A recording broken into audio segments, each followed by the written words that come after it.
लक्षणिया जी को प्रणाम, कृष्णेष्ठ भगवान को प्रणाम,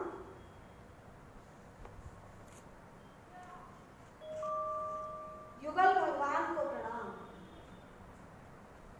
और शुक्राचार्य अश्विनी जी को प्रणाम।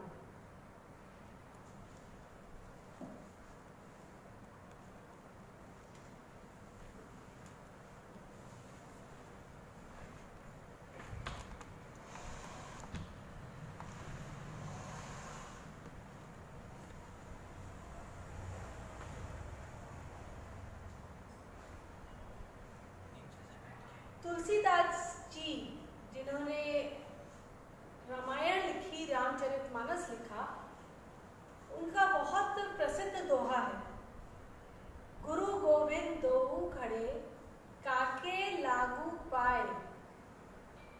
गुरु गोविंद दोऊ खड़े काके लागू पाए, बलिहारी गुरु आपके जिन गोविंद दियो दिखाए। और इसका अर्थ हमने इस तरीके से समझा, जो कि एक कंफ्यूजन से भरा हुआ अर्थ है इसका, कि गुरु और गोविंद भगवान अगर दोनों ही खड़े हैं तो गुरु के पहले पैर छुए, क्योंकि गुरु ने ही गोविंद से मिलवाया है। उच्छल कहें, उच्छल दोहों से ये मैं उद्धृत कर रही हूँ। गुरु गोविंद दोऊ खड़े काके लागू पाए, गुरु गोविंद दोऊ खड़े काके लागू पाए, गुरु को कर धन्यवाद और गोविंद के गले लग जा।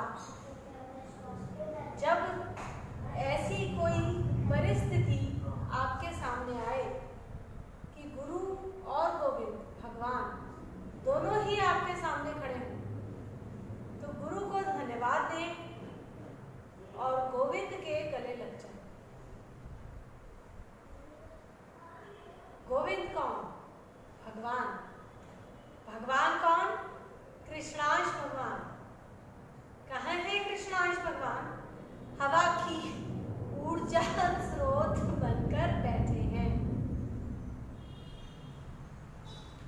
क्यों नहीं दिखते?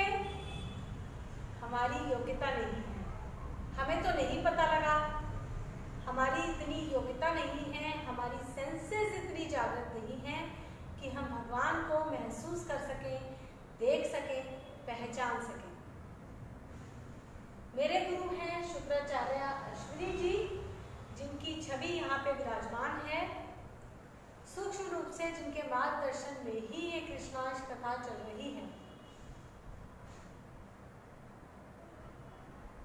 उन्होंने ही मुझे बताया, मार्ग से भटकना नहीं, भगवान से मिलो तो भगवान के चरणों में ही लेट जाओ। फिर ना कोई गुरु ना कोई और। जैसे नदी जब सागर से मिलती है तो नदी का अस्तित्व नहीं रहता। आप उसे देखकर ये नहीं कहते कि ये नदी है, अब वो सागर ही हो जाती है। लेकिन जब तक वो सागर से नहीं मिलती, तब तक उसको अपनी दिशा में चलते रहना होता है। अगर वो दिशा से भटकी तो सागर से पता नहीं कितने दिन बाद मिल पाएगी। मिलेगी अल्टीमेटली सागर में, आज नहीं तो कल, कल नहीं तो परसों। कहाँ जाएगी? हर नदी किसी भी रास्ते को तय करते हुए सागर तक ही पहुंचती है,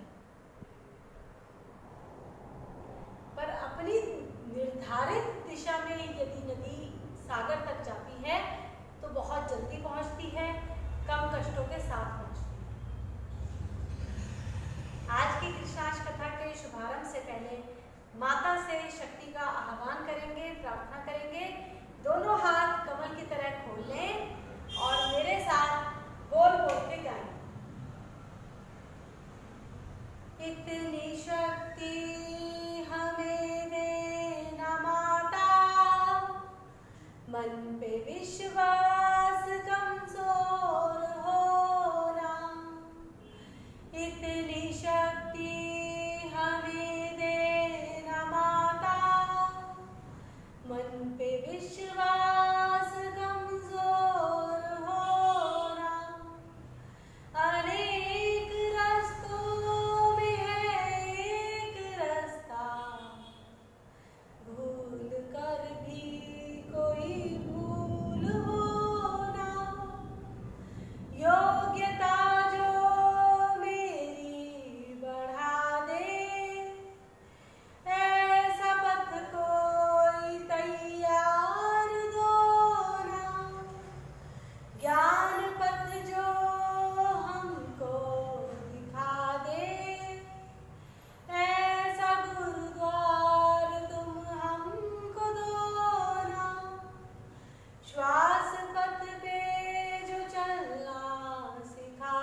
बच्चे की पहली गुरु। लेकिन मैं खुद एक माँ हूँ, 3 छोटे छोटे बच्चे हैं मेरे पास, और अक्सर मैं खुद से ये प्रश्न पूछती रही हूँ कि मैं इनको क्या सिखा रही हूँ। क्या मैं जानती हूँ कि माँ होकर बच्चे को क्या सिखाना है और क्या नहीं सिखाना?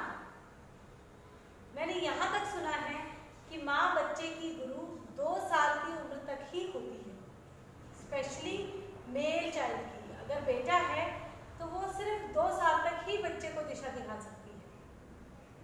2 साल के बच्चे को क्या दिशा दिखाएगी माँ? दरअसल माँ को इसलिए गुरु का दर्जा दिया गया है क्योंकि बच्चा ऑटोमेटिकली माँ से सीखता है। माँ सिखाती है या नहीं सिखाती है, बच्चा नेचुरली माँ से सीखना शुरू कर देता है गर्भ से।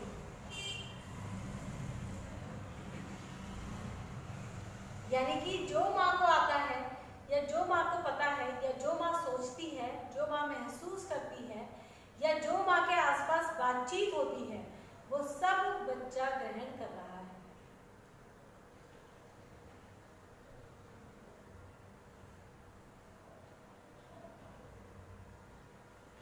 माँ को कौन बताएगा?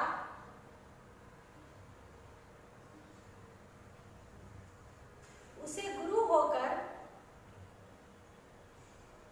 बच्चे को क्या नहीं सिखाना या क्या सिखाना है, माँ को ये कौन बताएगा? माँ को बताएंगे उसके गुरु। कौन है स्त्री का गुरु? उसका पति,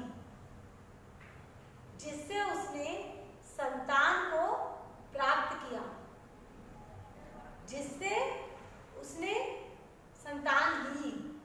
वही पुरुष माँ के लिए अब गुरु है और वही दिशा दिखा सकता है, वही दिशा दिखाएगा कि बच्चे को कैसे पालना है। कैसे पालने का मतलब ये नहीं कि वो बच्चे को पालना सिखाएगा, कैसे नहलाना है, कैसे खिलाना है, जी नहीं।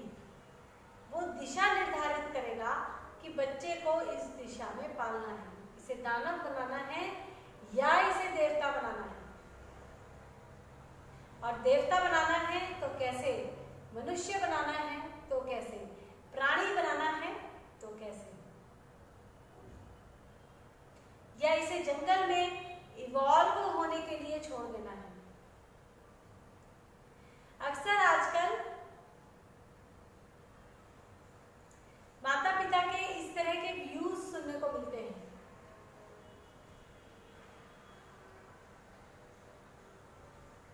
हमने तो बच्चे पर छोड़ दिया, वो जो सब्जेक्ट लेना चाहे वो ले ले, जो टॉयज खरीदना चाहे वो खरीद ले, जो खाना चाहे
उनके माता पिता कहेंगे कि हमें किसी ने नहीं बताया, हमें किसी ने नहीं सिखाया।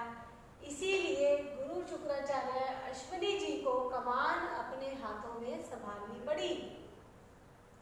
इसीलिए उन्होंने कहा कि मैं सिखाऊंगा अब समाज में जो कोई सीखना चाहे कि अपनी जिम्मेदारियां कैसे निभानी है।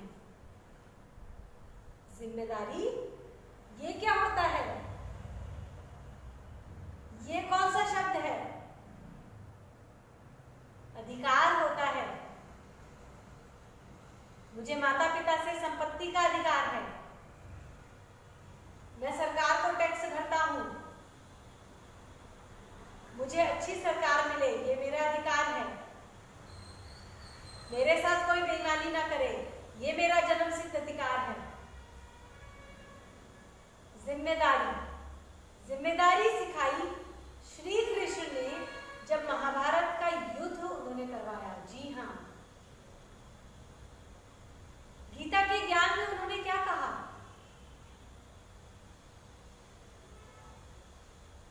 श्री कृष्ण ने अर्जुन से कहा, श्री कृष्ण कौन? विष्णु के पूर्ण अवतार, 16 कलाओं से युक्त 9वें अवतार श्री कृष्ण, जिन्हें कभी कोई हरा नहीं पाया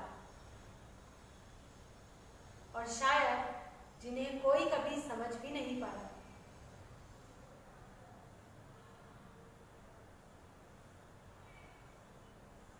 श्री कृष्ण ने अर्जुन से कहा कि जो तुम्हें सामने दिखाई पड़ रहे हैं, तुम्हारे रिश्तेदार हैं, तुम्हारे भाई बंधु हैं, लेकिन ये अधर्मी हैं, ये छल का साथ देते हैं, ये न्याय का साथ नहीं देते, ये निश्चलता का पसारा होने नहीं देंगे, ये इस पृथ्वी को फिर से आभा युक्त नहीं बनने देंगे, ये इस पृथ्वी की आभा को चुरा रहे हैं, इस पृथ्वी की चमक को कम कर रहे हैं। अपना छल फैलाकर, अपनी योग्यताओं को गलत दिशा में इस्तेमाल करके तुम्हारी जिम्मेदारी बनती है। जिम्मेदारी, तुम्हारी जिम्मेदारी बनती है कि तुम अपनी योग्यताओं को यूज करके, अपनी क्षमताओं का इस्तेमाल करके इन्हें इस पृथ्वी से हटाओ। निश्चलता के पसारे में जो आड़े आएगा, जो दीवार बनेगा, उसे गिराओ। यही है धर्म और यही है तुम्हारी जिम्मेदारी। अर्जुन को बात समझ आई, क्या समझ आई ये कहना मुश्किल है, क्योंकि महाभारत के बाद के कुछ प्रसंग ये शो करते हैं कि शायद अर्जुन को भी पूरी बात समझ नहीं आई। लेकिन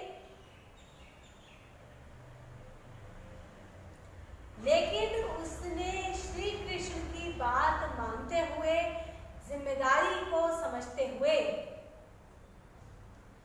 हर उस शख्स का वध किया जो निश्चलता का पसारा नहीं होने दे रहा था, जिसकी इतनी योग्यता थी हजारों साल तक वे जीवित रहते, चाहे वो भीष्म थे, चाहे दुर्योधन, चाहे दुशासन।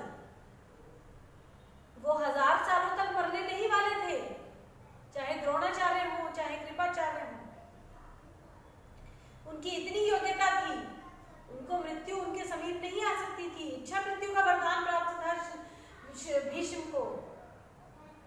इच्छा मृत्यु मतलब जब तक तुम नहीं चाहोगे, मृत्यु तुम्हें छू नहीं सकती। वो क्यों चाहते भला? वो मृत्यु को क्यों गले लगाना चाहते? उन्होंने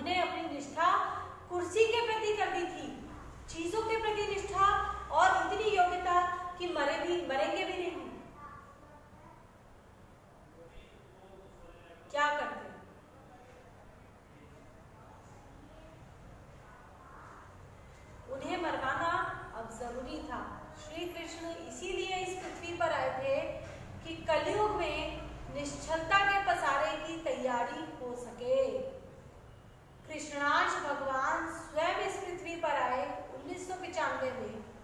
जी हाँ, कृष्णांश भगवान स्वयं खुद साक्षात इस पृथ्वी पर आए 1995 में।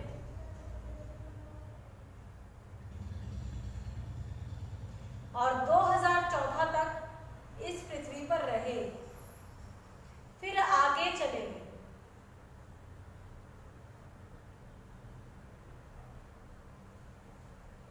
और कृष्णांश भगवान ने ये इंश्योर किया कि इस पृथ्वी पर अब निश्चलता का राज। तो आओ सब मेरे साथ कृष्णांश भगवान की आरती गाएंगे, बोल बोल के। बोलो कृष्णांश भगवान की जय। जय कृष्णा, जय जय कृष्णा, जय कृष्णा, जय जय कृष्णा, जय कृष्णा, जय जय कृष्णा, कृष्णा जय जय कृष्णा, जय कृष्णा, जय जय कृष्णा, जय जय जय जय जय कृष्णा, जय कृष्णा, जय जय कृष्णा। तुम ही तो हो मेरे भगवान, तुम ही हो मेरे भगवान। जय कृष्णा, जय जय कृष्णा, जय कृष्णा, जय जय कृष्णा, जय कृष्णा, जय जय कृष्णा, जय कृष्णा, जय जय कृष्णा, जय जय जय जय जय कृष्णा, जय कृष्णा, जय जय कृष्णा। हर सांस को कैसे बनाऊंगा, सांस को कैसे बनाऊंगा, तुमने ही दिया मुझको ये ज्ञान, तुमने ही दिया मुझको ये ज्ञान। जय कृष्णा, जय जय कृष्णा, जय कृष्णा, जय जय कृष्णा, जय कृष्णा, जय जय कृष्णा, जय जय जय जय जय कृष्णा, जय कृष्णा, जय जय कृष्णा, जय कृष्णा, जय जय कृष्णा।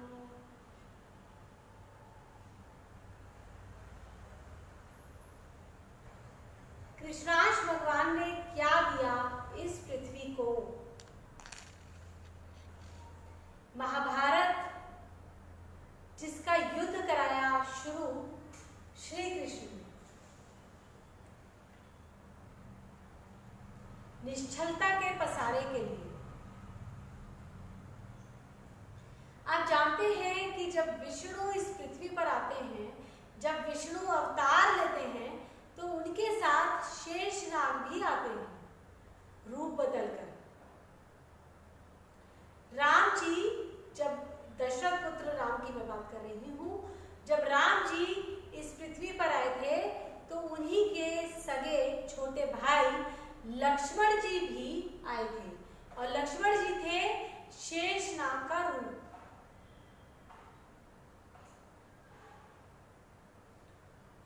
इसी तरह श्री कृष्ण के साथ भी शेषनाग आए, लेकिन अब की बार बड़े भाई बनकर आए, बलराम जी के रूप में शेषनाग आए।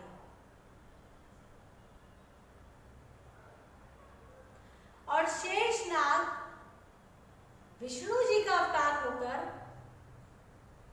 और क्या क्या काम हैं, ये डिफाइन मैं शायद ना कर पाऊं, लेकिन एक काम जो वो करते रहे वो है विष्णु जी को हर प्रकार से प्रोटेक्शन देना। लक्ष्मण बनकर भी उन्होंने यही किया, बलराम होकर भी उन्होंने यही किया।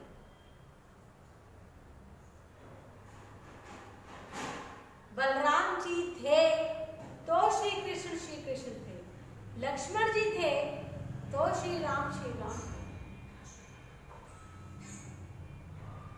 बलराम जी ने महाभारत के युद्ध में पार्ट क्यों नहीं लिया? उन्होंने क्यों नहीं साथ दिया अर्जुन का, श्री कृष्ण का? उन्होंने क्यों नहीं साथ दिया निश्चलता का? युद्ध में क्यों नहीं खड़े हुए? क्यों नहीं ललकारा दुर्योधन को? क्यों नहीं ललकारा पापियों को?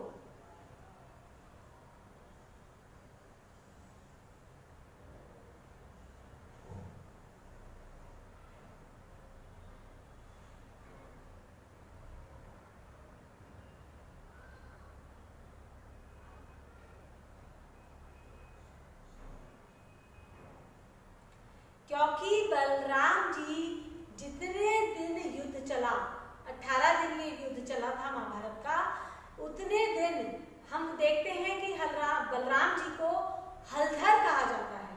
उनके हाथ में एक हल दिखाया जाता है। वो हल से लड़ते थे। हल से क्या किया जाता है? खेती। जमीन खोदी जाती है, बीज बोने के लिए जोती जाती है, इसे जोतना कहते हैं। बुआई से पहले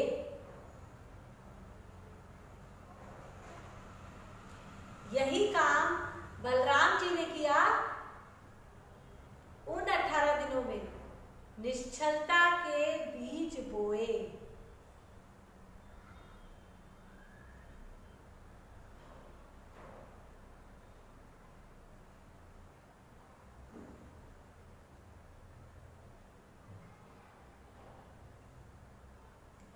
निश्चलता के बीज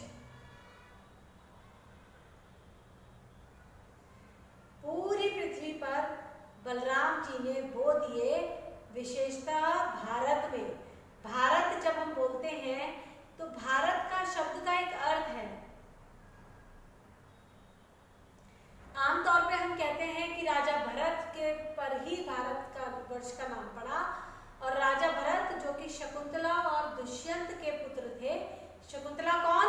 जो विश्वामित्र और मेनका की पुत्री थी। विश्वामित्र कौन? जिन्हें इंद्र ने चुना था इंद्र गद्दी संभालने के लिए, और मेनका को उनको भेजा था, कि मेनका को उनके पास भेजा था उनकी फाइनल ट्रेनिंग पूरी कराने के लिए। और विश्वामित्र और मेनका जी की पुत्री थी शकुंतला।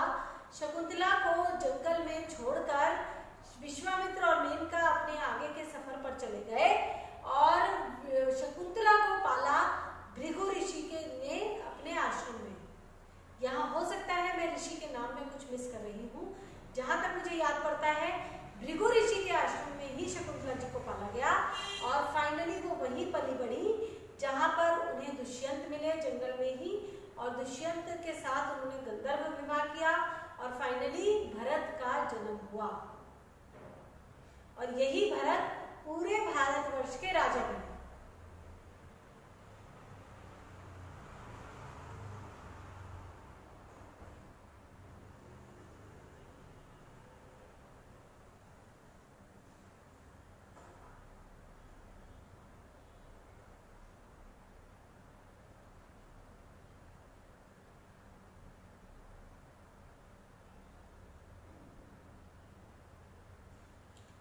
तो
जहां आप जीवन का आनंद ले सकें, क्योंकि मनुष्य जीवन इनाम के तौर पे मिलता है। जब आपने इतनी कमाई की होती है तब आपको मनुष्य जन्म मिलता है कि आप मनुष्य जन्म में अपने पिछले सभी कर्मफल निपटा सकें और योग में आ सकें, जुड़ सकें। किससे? कृष्णांश से, अपने ही कृष्णांश से। मनुष्य जन्म योग यानी कि जुड़ने के लिए मिलता है। हम जुड़े रहने के लिए ही सारे एफर्ट्स करते हैं। खुद को स्वस्थ रखना है, योगा करना है, रोटी कमानी है, परिवार बनाना है, परिवार चलाना है। ये जितनी भी काम हम करते हैं, जितनी भी एक्टिविटीज हम करते हैं, ये सभी अपने कृष्णांश से जुड़े रहने के लिए करते हैं। अपना कृष्णांश, अभी तो मैं कह रही थी कृष्णांश भगवान है। कृष्ण है अंश जिसके, भगवान कैसे पर्सनल होने लगे? अपने कृष्णांश। जी हाँ, अपने कृष्णांश का मतलब है अपने कृष्णांश तत्व को जागृत रखना। कृष्णांश तत्व कहाँ? हृदय में। कृष्णांश भगवान का भी नाम है जो हवा की ऊर्जा स्रोत बनकर बैठे हैं, और कृष्णांश उस तत्व का भी नाम है, उस मॉलिक्यूल को भी कहते हैं जो आपके हृदय को चला रहा है लगातार।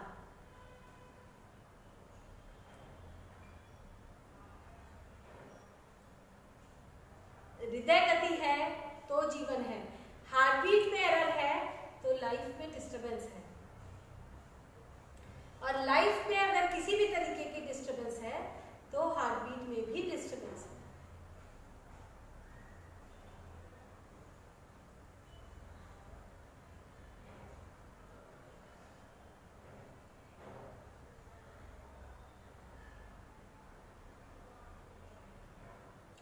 आओ मेरे साथ मिलकर गाओ अपनी इच्छा, और समझें कि हमारे ये शरीर में कहाँ कौन सा तत्व है।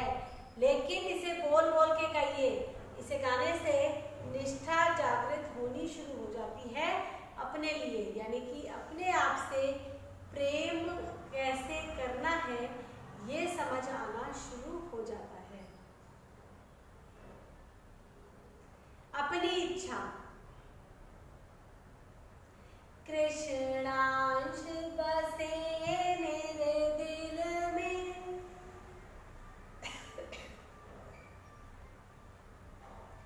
कृष्णांश बसे मेरे दिल में, कृष्ण बसे मेरी नाभि में, कृष्णांश बसे मेरे दिल में, कृष्ण बसे मेरी नाभि में, राम बसे मेरे रोम रोम, कृष्णेंद्र बसे सब जोड़ जोड़, राम बसे मेरे रोम रोम, कृष्णेंद्र बसे सब जोड़ जोड़। जोर से गाओ।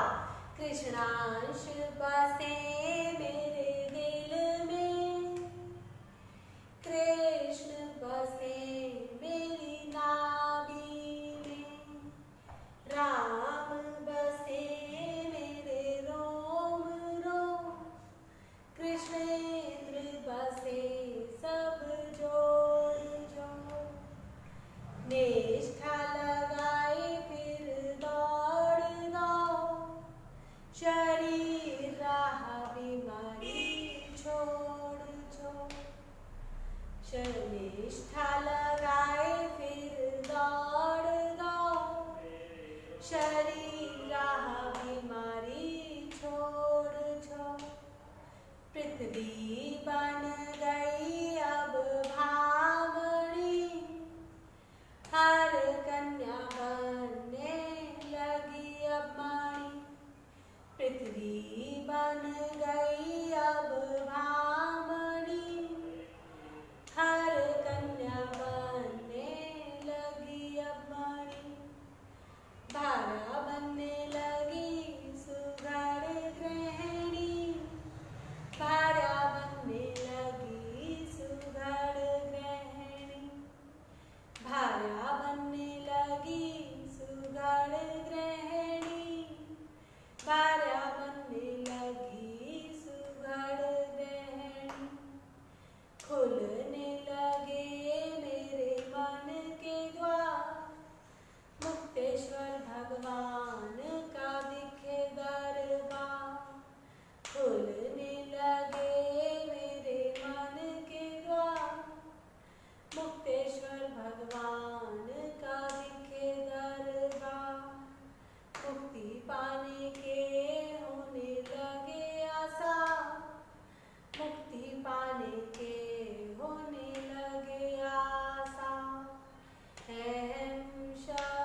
जय क्यों कर रही हूँ?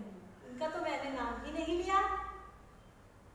दक्षिणायन तत्वगुरु जी ही हैं जो दिशा दिखाते हैं कि आप कौन से रास्ते से भगवान तक सबसे जल्दी पहुंच पाएंगे, सबसे कम कष्ट से। कलयुग में एक कंफ्यूजन की लेयर सभी के ऊपर चढ़ गई थी। हम कल के एपिसोड में, कल की कथा में कंफ्यूजन क्या होता है और कलयुग में ये किस तरीके से फैला, उसके बारे में थोड़ा सा चर्चा करेंगे। लेकिन इतना समझ लीजिए कि कंफ्यूजन का मतलब ये है कि हमें सही और गलत में भेद दिखना बंद हो जाता है। ऐसा नहीं है कि हम गलत को ही सही मानने लगते हैं, हमें तो डिफरेंस ही नहीं पता लगता।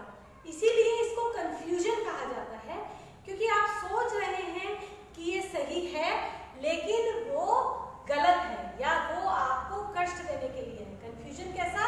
मैं सोच रही हूँ इस रास्ते पर जाकर मुझे फूलों की दुकान मिलेगी, लेकिन मैं उस रास्ते पर पहुंची तो वहाँ फलों की दुकान थी, फूलों की दुकान नहीं थी। ये था कंफ्यूजन। अब मैं 2 घंटे की सफर करके मैं पहुंची भी दुकान पे, वहां मैंने देखा फल मिल रहे हैं। मैंने कहा भाई फूल दो, उसने कहा फूल तो है ही नहीं। अब मैंने उसका कॉलर पकड़ लिया कि मैं तो फूल लेने के लिए 2 घंटे का सफर करके आई हूँ, लेकिन फल वाले को क्या मतलब? जैसा बोए अन्न वैसा बने मन। अब चलिए, जैसा बोगे वैसा काटोगे।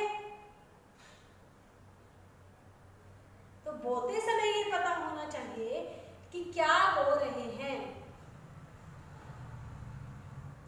बोते समय यानी कि जब हम रास्ते पर चले हैं उस समय हमें पता होना चाहिए कि हम क्या लेने के लिए जा रहे हैं, हमें चाहिए क्या, और फिर निर्धारित करना चाहिए, ये पक्का करना चाहिए कि इस रास्ते पर मुझे वही मिलेगा जो मैं चाहती हूँ।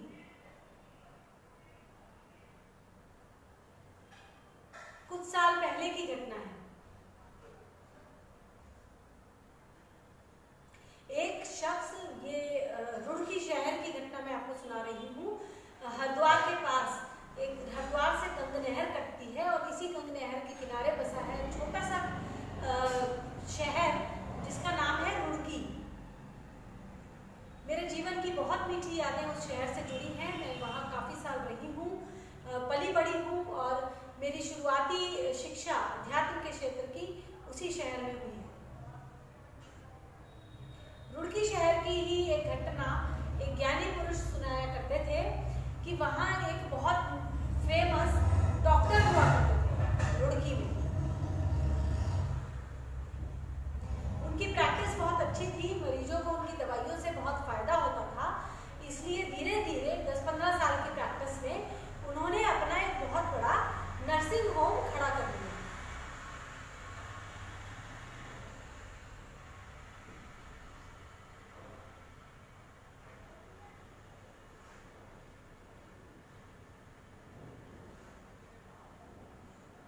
एक हॉस्पिटल बना लिया, नर्सिंग होम। अब उनकी उम्र बढ़ने लगी। प्रकृति तो अपने हिसाब से चलेगी ही, आपके हिसाब से तो नहीं चलेगी।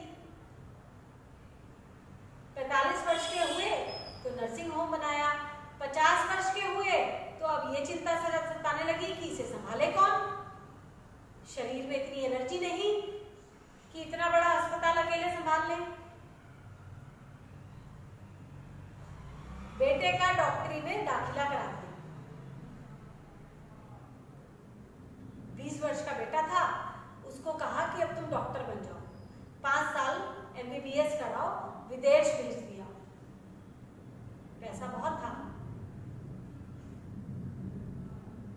अब 5 साल बच्चे को MBBS करने में लगेंगे, ये सोचकर 2 फ्लोर और खड़े कर लिए नर्सिंग होम में कि अब तो बेटा आएगा, बेटे के साथ एक डॉक्टरनी बहू भी ले आऊंगा और हम तीनों मिलके इस नर्सिंग होम को चलाएंगे।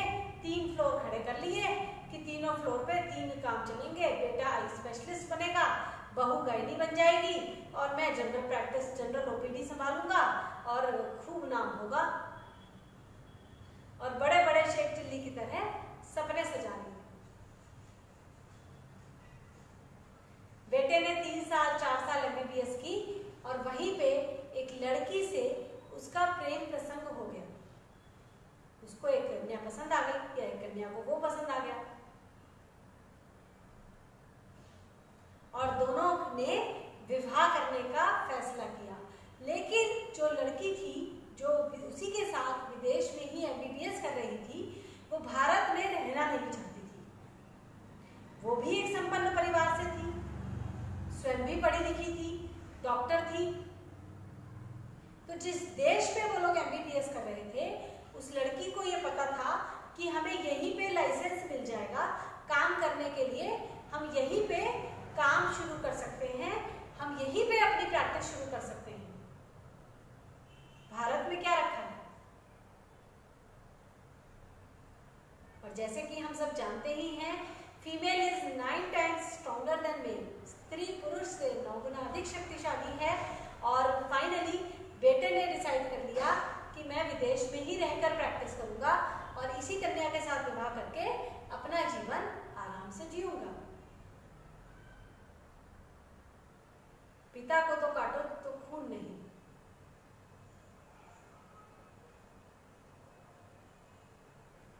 अब पिता की उम्र हो चली है 56 वर्ष, बेटे का हो चुका है विवाह और बेटे ने अब नागरिकता के लिए आवेदन कर दिया है उसी देश में जिस देश में वो पढ़ने के लिए गया था।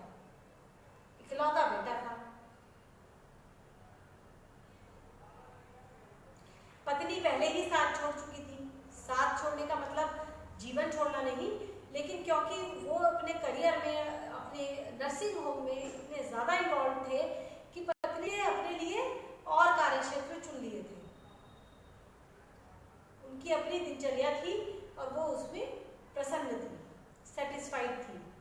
इसे कहते हैं लिखित में तलाक ना होना, लेकिन फिर भी तलाकशुदा जीवन जीना। आज की डेट में 70% कपल्स या शायद उससे ज्यादा इसी तरह का जीवन गुजार रहे हैं। Undocumented divorce.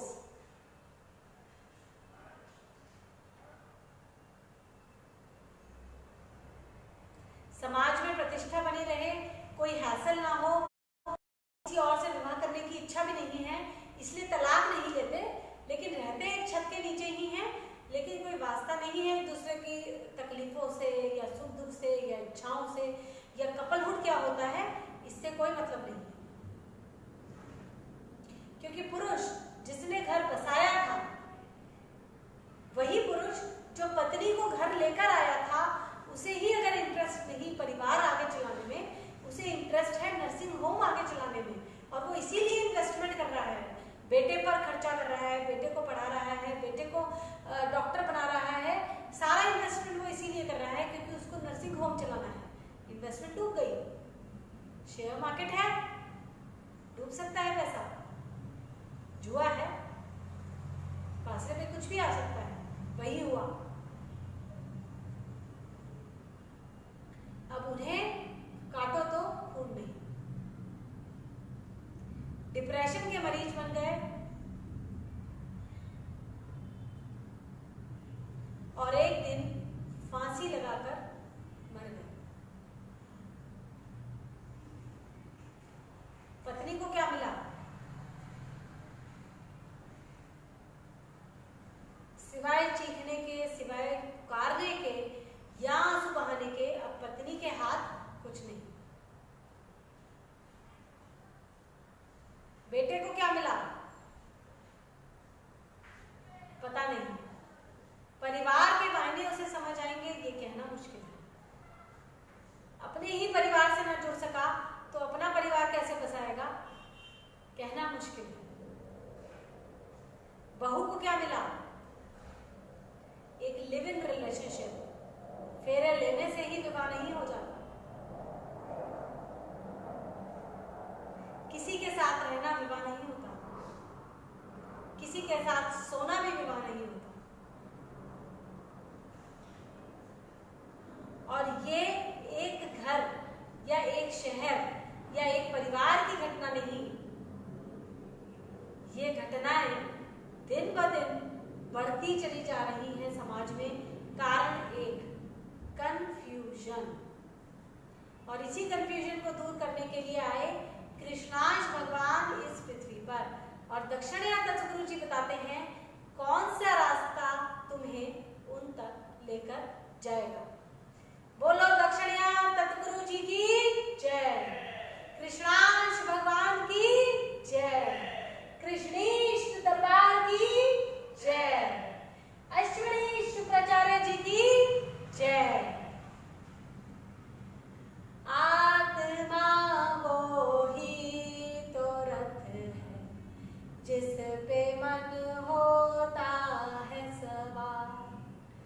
आत्मा वो ही तो रथ है जिस पे मन होता है सवार। तन वही तो नाव है, बुद्धि जिसकी है पतवार। तन वही तो नाव है, बुद्धि जिसकी है पतवार। मन है गठर कर्म फलों का, समय से पैदा होता विचार। मन है गठर कर्म फलों का, बोल बोल के गाओगे तब लाभ होगा।